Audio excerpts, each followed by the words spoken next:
Good morning everyone.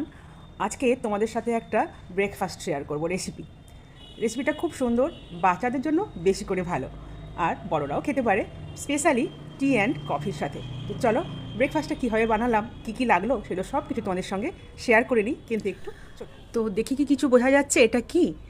দেখো, দেখতে কিন্তু খুব সুন্দর লাগছে আর খুব ইজি একটা রেসিপি, যেটা খুব তাড়াতাড়ি তৈরিও হয়ে যায়। আর এটা কিন্তু উইন্টার স্পেশাল এই কারণেই বললাম, কারণ এটা বানিয়েছি আমি কমলা লেবু দিয়ে। কমলা লেবু তো উইন্টারেই বেশি ভালো পাওয়া যায়।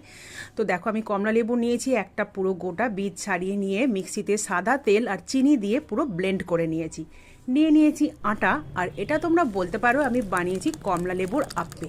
খেতে কিন্তু খুব সুন্দর, একটু একটু সুইট, আর বাচ্চারা খুবই ভালোবেসে এটা খাবে। তো এই থিকনেসের ব্যাটার একটা তৈরি করার জন্য অরেঞ্জের মিক্সচারটা দেওয়ার পরেও দুধ দিয়ে এরকম করে একটা ঘন ব্যাটার একটা তৈরি করে নেব।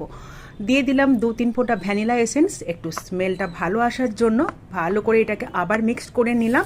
দেখো, তারপরে বসিয়ে দিয়েছি আপ্পাম প্যান, কারণ আমি বানাচ্ছি আজকে অরেঞ্জ আপ্পে।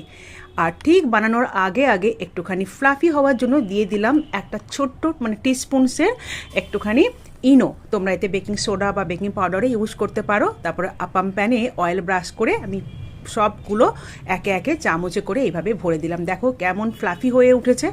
কিছুক্ষণ পর ঢাকা দিয়ে রান্না করার পর একটা স্টিক দিয়ে আমি চেক করে নিলাম হয়েছে কিনা। দেখলাম একটু বাকি আছে, তারপর আরেকবার ঢাকা খুলে ভালো করে আমি উল্টে দিলাম সমস্ত আপেগুলো। কালারটা কিন্তু দারুণ হয়েছে দেখতে, পুরো একদম অরেঞ্জের ফ্লেভারেও ভরা, অরেঞ্জের কালারেও ভরা, অরেঞ্জিস আপ্পে। এটা একদম পুরো সমস্ত আপ্পেগুলো আমার গোল্ডেন ব্রাউন করে একে একে হয়ে গেছে, বেশ সফট, আর একদম পুরো ভালো করে কুকড হয়ে গেছে ভেতর পর্যন্ত। আমি একটা প্লেটে সার্ভ করে দিলাম এভাবে।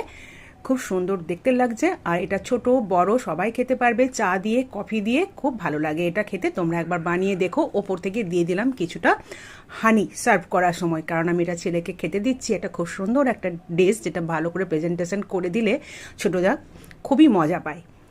তো এরম অরেঞ্জ দিয়ে এটা বানিয়েছি। তো এটা কিন্তু অ্যাপেল দিয়েও বানানো যেতে পারে।